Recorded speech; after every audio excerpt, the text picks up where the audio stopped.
वैदिक ऋषियों ने इस सृष्टि के संरक्षण के लिए हम सबसे एक आश्वस्ति चाहिए थी। यानी वैदिक ऋषि किस बात का आश्वासन हमें चाहता है? इस बात का आश्वासन चाहता है कि अगर मनुष्य को बने रहना है तो याद रखना, हमें इस चराचर जगत के बारे में सोचना पड़ेगा। केवल मनुष्य के बारे में नहीं, केवल जीवों के बारे में नहीं, केवल जंतुओं के बारे में नहीं, हमें उसकी उस पूरी विविधता के बारे में जिस पर ये जीवन चक्र आधारित है, इन सब के बारे में सोचना पड़ेगा। और इसीलिए तो अथर्ववेद ने कहा है कि धरती हमारी माता है, हम सब इसके पुत्र हैं। तो एक पुत्र के नाते हम अपनी जिम्मेदारियों का निर्वहन कितना कर पा रहे हैं, यह आज एक प्रश्न हम सबके सामने है। और इसीलिए दुनिया के मंचों में 1992 में इस पे चर्चा प्रारंभ हुई होगी। प्रधानमंत्री मोदी जी ने दुनिया को इस बात के लिए आश्वस्त किया कि 2070 तक भारत नेट जीरो के लक्ष्य को प्राप्त करेगा। लेकिन इस लक्ष्य को प्राप्त करने का काम केवल सरकार के स्तर पर नहीं, बल्कि हम सबके सामूहिक प्रयास से जब एक कार्यक्रम आगे बढ़ेंगे तो इसके परिणाम हमारे सामने देखने को मिलेंगे। खासतौर पर आप देखते होंगे इन सभी बातों को लेकर के मैं इस बात को मानता हूं कि जो व्यक्ति प्रकृति के जितने अधिक नजदीक रहेगा, वह उतना ही अपने को स्वस्थ महसूस करेगा। और आज इसके बहुत सारे अच्छे प्रयास हमारे स्तर पर हो सकते हैं।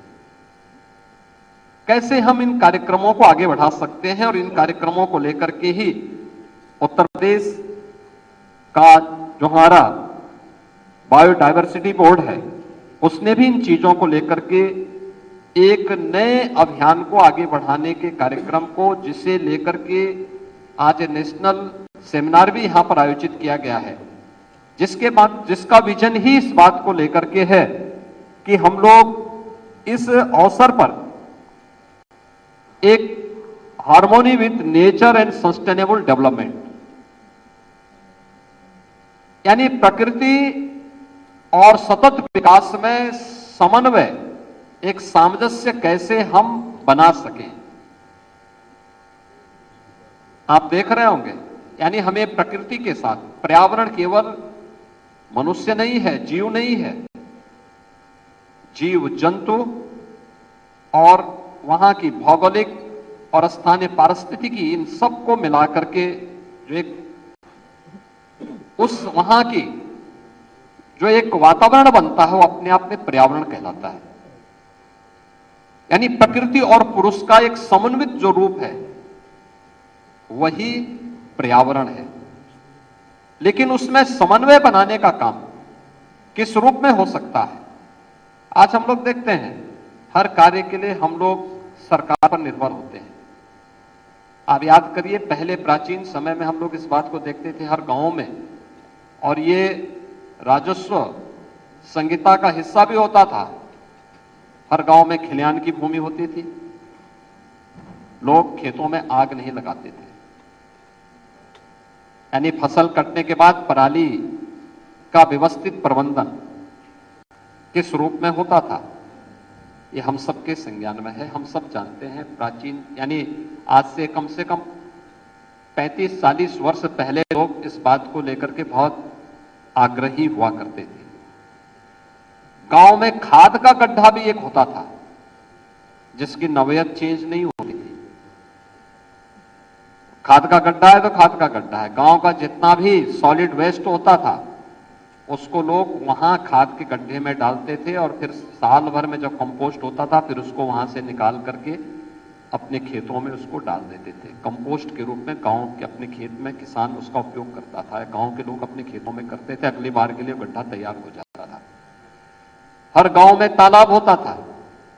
तालाब में गांव की नालियों का पानी नहीं जाता था। तालाब गांव में स्वच्छता के प्रतीक होते थे। लोग उस जल को ग्रहण भी करते थे। बाहर का तालाब होता था तो गाय भैंस से भी उसका पानी पीते थे, लोग कपड़ा भी धो लेते थे।